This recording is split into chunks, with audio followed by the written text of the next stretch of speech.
If I don't make these stupid videos today, the algorithm will frown on us. Hey everybody, it's Chris from the Game Boys. I'm here to talk about The Legend of Zelda. Chris! You're back! We can finally record a video again! Dude, what the hell are you doing here? It's been 2 years. Chris, come on. This is the Game Boys, you know? YouTube's only video game channel. You gotta make videos. I am recording a video.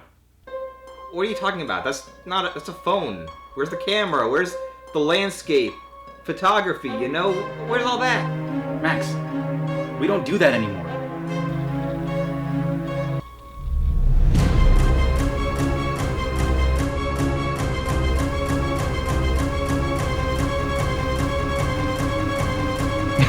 Okay. Oh no. Welcome back, YouTube. It's been another extended hiatus, but we are back to talk about video game media, and most importantly, the most important and influential video game franchise in the modern day. We'll give you one guess as to what that franchise could be. We're finally talking about the Fallout show. Let's fucking go, baby. Alright, so the Fallout show was incredible. I thought it was amazing. It was the best show ever made. But no, we're not. But no, we're here to talk about the most important video game related show out right now, and that is the 6th episode event series. Because events like this only come once in a lifetime. Goddamn right. And we are, of course, talking about Knuckles. Knuckles, help me! No. So we were hot off the presses. We literally just finished watching it like an hour ago. Yeah. We have all our thoughts ready to go, raw, right off the presses. Like I said, Max, you go first. Somewhat fully uncut. So, you know, I gotta say, after watching it, I didn't really know what to expect going into it. You know, it's a 6-episode streaming show on everyone's favorite streaming service, Paramount Plus. I subscribed twice just to support them. You gotta support shows like the Halo show, Star Trek Discovery, everyone's favorite Star Trek. The third Beavis and Butthead revival. Yeah, we got that. Every episode of CSI, I think. Probably, and Yellowstone. And Yellowstone. Your uncle's favorite show.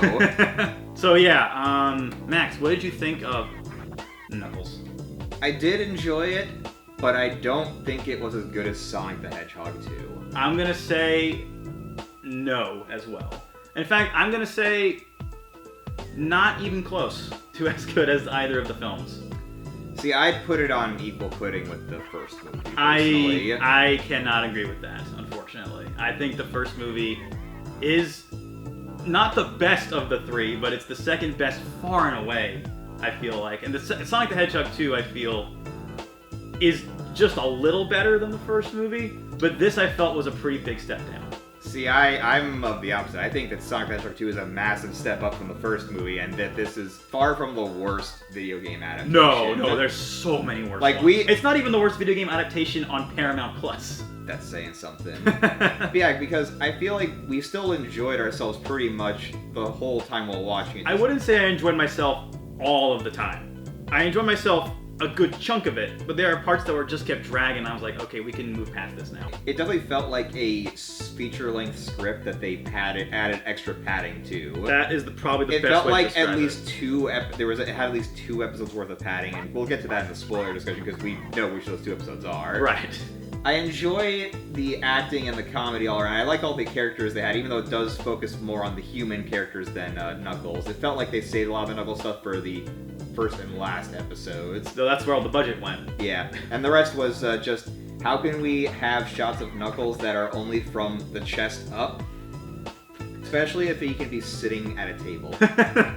I think some of that may also have been the fact that not everyone who directed these episodes probably have experience working with directing CG elements that are out there, because Jeff Fowler, the director of the first 2 movies, only directed the pilot. That is true. I did notice that as well, which is a shame, but again, he's a busy guy. He's directing the 3rd movie. Yeah. I will say, for all of the problems I had with it, it did get me excited for the next movie.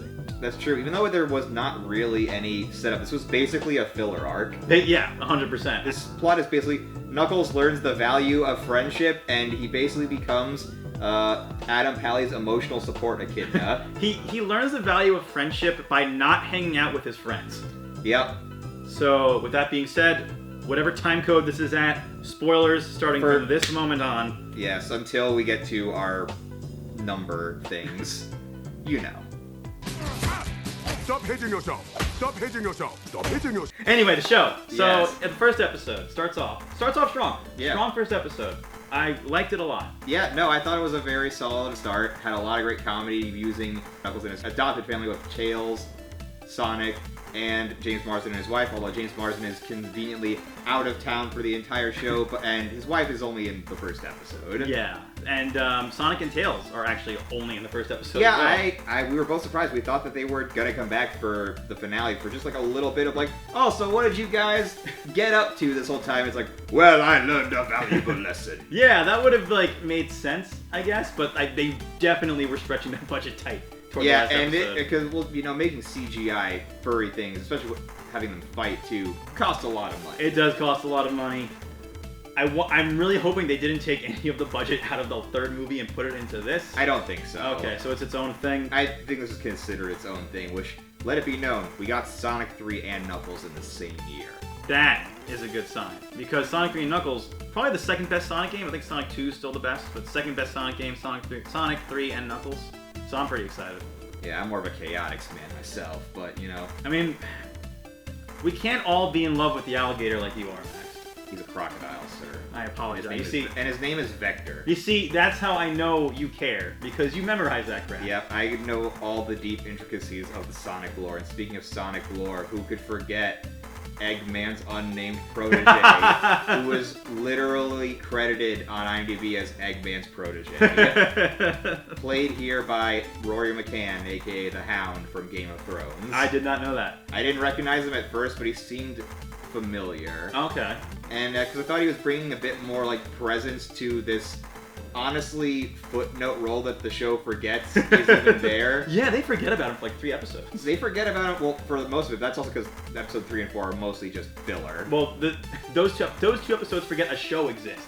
Yeah. So yeah. I still enjoyed most of episode 3 and 4, even though it was complete filler. Yeah, I completely agree with you.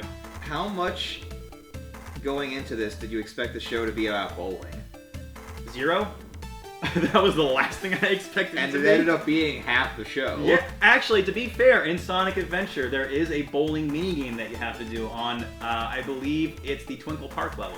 So maybe I should have expected that a little bit more. I didn't do my research. I fucked up. Yeah. They were going deep with the lore on this one. I didn't realize how deep it went. Yeah, so... Big brain. Safe to say, we haven't really talked about the basics of just this show. So it's basically... Knuckles is grounded and needs to learn the value of Earth. He gets teamed up with Adam Pally, aka Wade Whipple, who was James Marsden's deputy in the first 2 movies. Mm-hmm. He's comic relief side character. Who is now... He's essentially the main character of the show. But even though it's called Knuckles, it's really all about him.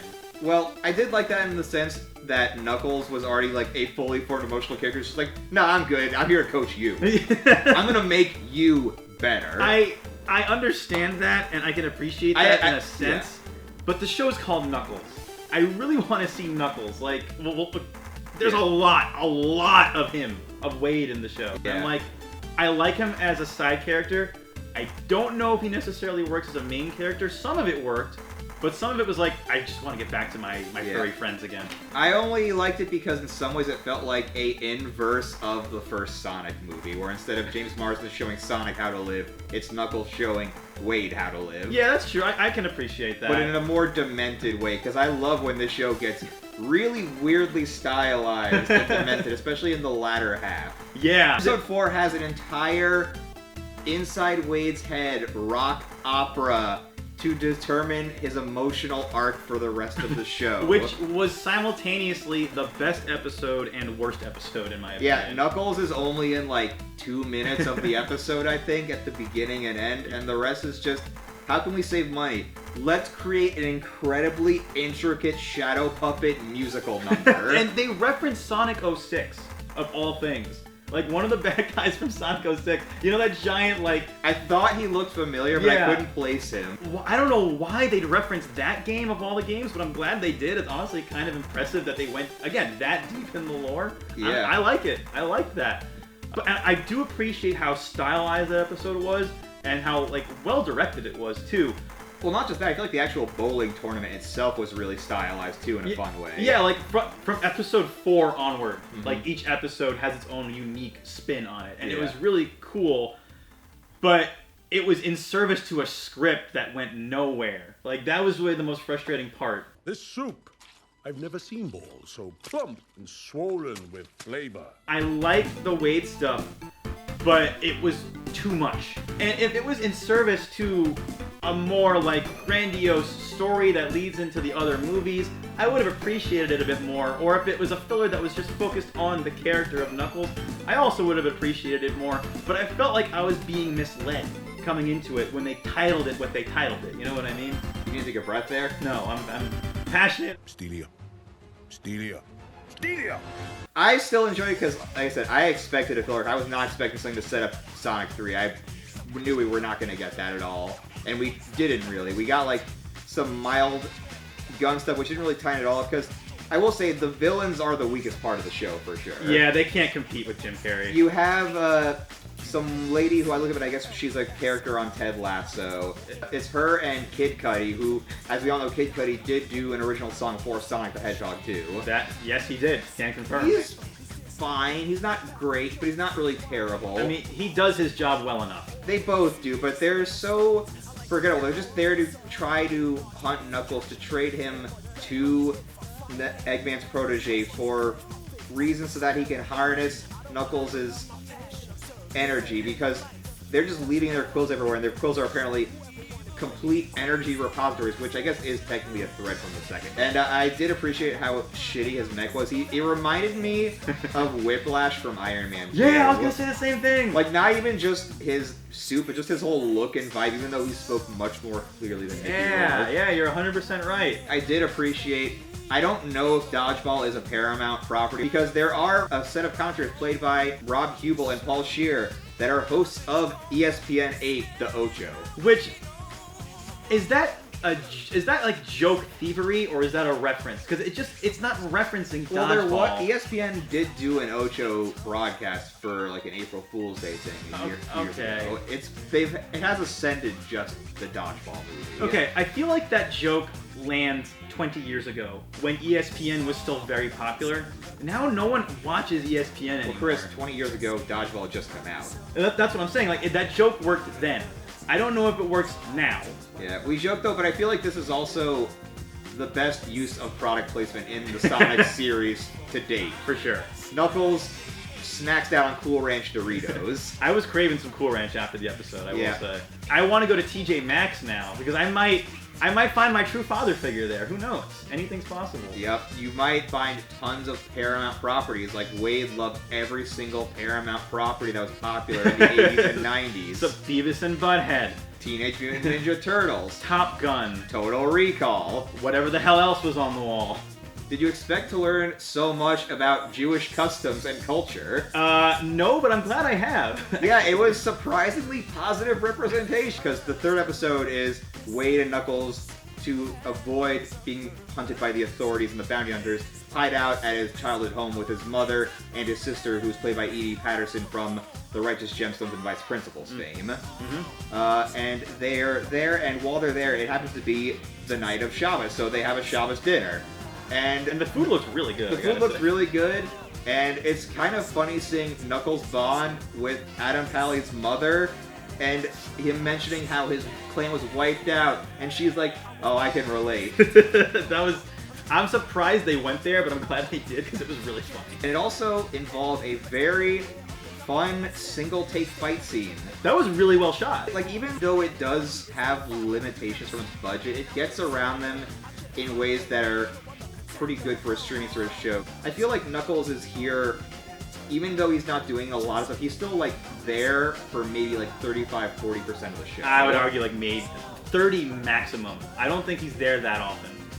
In the last episode, he's really not there that much. Like, he's off screen for most of it. Well, that's because he has the fight scene, and then he has to take a nap so he can wrap up the bowling, and then he has to go into another fight scene. Yeah, exactly. Like, again, Wade does most of Yeah, but Chris, we're watching Wade go on his hero's journey, so he'll have... Which is why the show is called Wade. Yeah, Wade and Knuckles. And I will have to say, we haven't even mentioned it yet, but it was nice to see Christopher Lloyd as Knuckles' great-grandfather, whose name I'm not even going to attempt to pronounce. Pachariki, Pakuru. It's always nice to see Christopher Lloyd show up. Honestly, anytime Christopher Lloyd gets work, it makes me smile. Yeah. It's also funny that I think this is a hilarious part of the Sonic lore in these movies, that I always forget that Sonic's mentor was that fucking owl lady. Yeah. What was her name? Long Claw. Well, that was it. That was her name. I completely forgot about that, and I saw the movie twice. I do have to say, even though he is in it very limited, I did like Sonic giving us the recap of Sonic 2 at the beginning. That was very funny. That was nice. Hey, wait a minute. This is the wrong footage. Why are we showing this? Like, the first episode was really good, and just kind of set up more disappointment for me for the later episodes. See, I thought it still ended strong. I didn't think it ended as strong as it could have. It definitely didn't end as strong as it began, but I think it was like a sandwich where the bread is pretty nice. What type of bread? Bring me your largest challah bread. Yeah, I guess in Vegas you could just get challah bread in a casino. There. Yes, you can, by the way. I've looked it up. We didn't mention Pistol Pete. Oh yeah, Pistol Pete. Here he's played by classic character actor Carrie Elways of Princess Bride, Hot Shots fame, Saw 1, many, many other things. He does a good job with what he's given. Yeah. Which, you know, I won't say it's not a lot because he is a pretty major role. He's only in 2 of the episodes, but that's because we're only in Vegas for the last 2 episodes. I do like the theme of, like, fatherhood between the first movie, the second movie, and this. They have, like, a consistent theme going throughout it, which makes sense. It works for what it's trying to do. I just wish it tried to relate more to Sonic within all of that. No, I agree.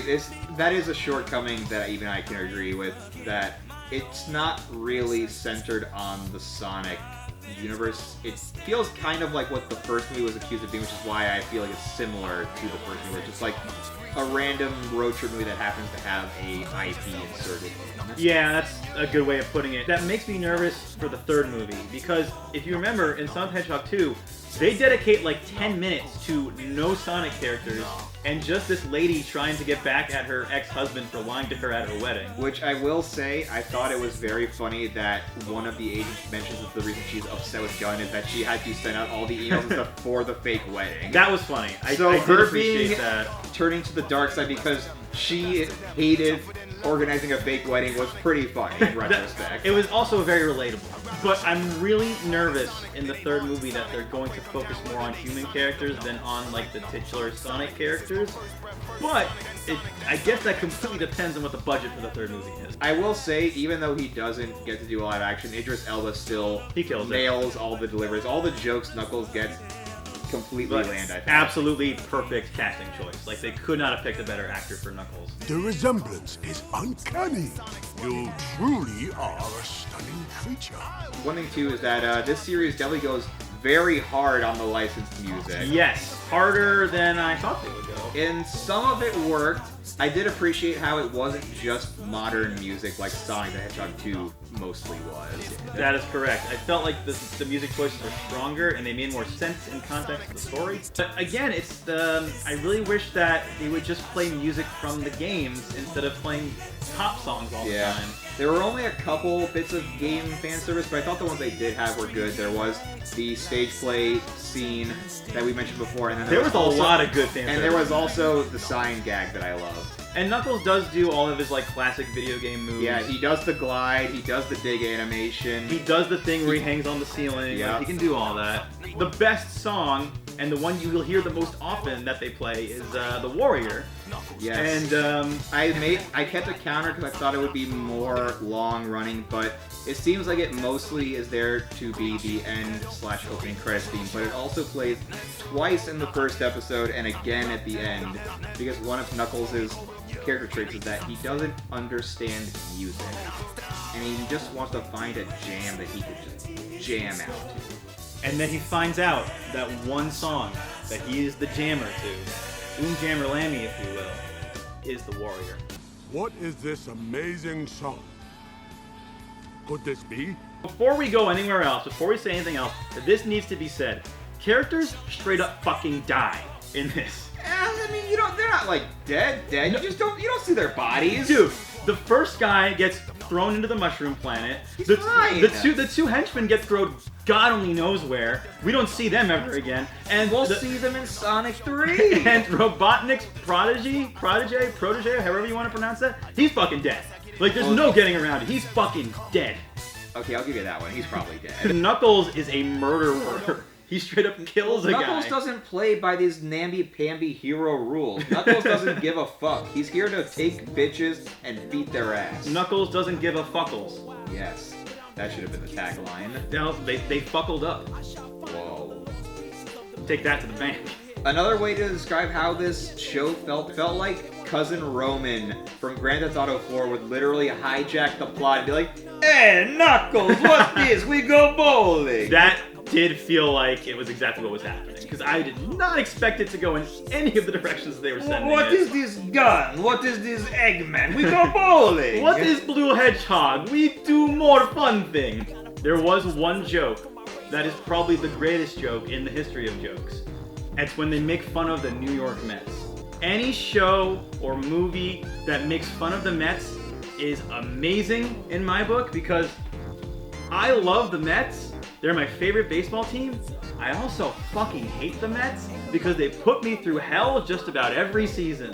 So anybody that makes fun of this team is A-okay in my book. Christopher Lloyd, I fucking love you even more than I already did. Fuck you. Are you kidding me? The Mets lost again? It's a very abrupt ending. It literally ends with the mid-freeze frame jump, like, yeah, we stopped the bad guy and learned something. Yeah, that was pretty nice. I did appreciate that ending. Despite how abrupt it was pretty good. Yeah, there's no need for any other sort of closure, you know? Overall, I rate it 376 chili dogs without chili So, regular hot dogs. out of 123.36 claws. Like crab claws? Pincer claws, like, not crab claws, like, the one, pincer claws. Oh, like the one you grip and it closes the hand? Yes, those. So like you pull the thing and it goes. It's like if you're short and you need to reach something high. Oh, okay. On a All cover. right. So now that we got the, we can quantify it, and by all metrics, it sounds like this was your favorite video game adaptation ever. You know what, man? If that's what the patch notes say, that's what the patch notes say. That's the bonus that's scale. what happens. You didn't read the notes, and now you gotta live with your decision. I fucked up. Your live decision that can no longer be changed. It's set in stone. Yep. That is the bonus scale. It is now the greatest video game adaptation of all time. Yep. But what about you? What did you think of Well- Knuckles the show on the bonus scale? Knuckles the show, the 6-episode Paramount Plus event series, The epic, if you will. the Epic Odyssey. I give it 624.72 Sonic hot dogs. What? Oh, like the restaurant Sonic? Not the logo Sonic, but like their literal hot dogs. Oh, okay. You know, they're always marketing with those two guys. Yeah. Okay. Yeah, and I will rate that out of 627,468.62 Whoa.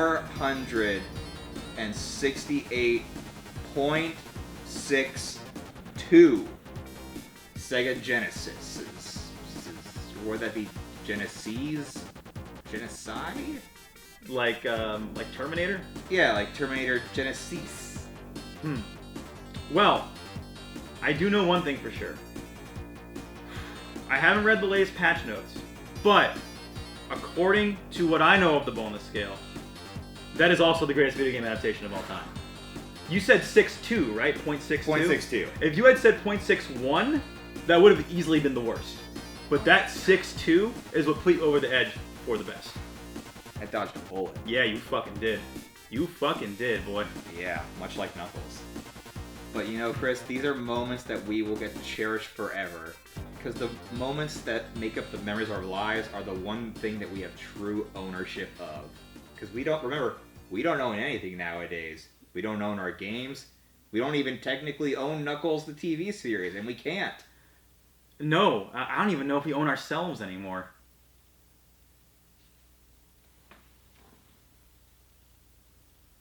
It says here I was made in Taiwan. Here I come, rougher than Knuckles. The best of them, tougher than Knuckles. You can call me Knuckles. Unlike Knuckles, I don't chuckle. I'd rather flex my knuckles. Oh no,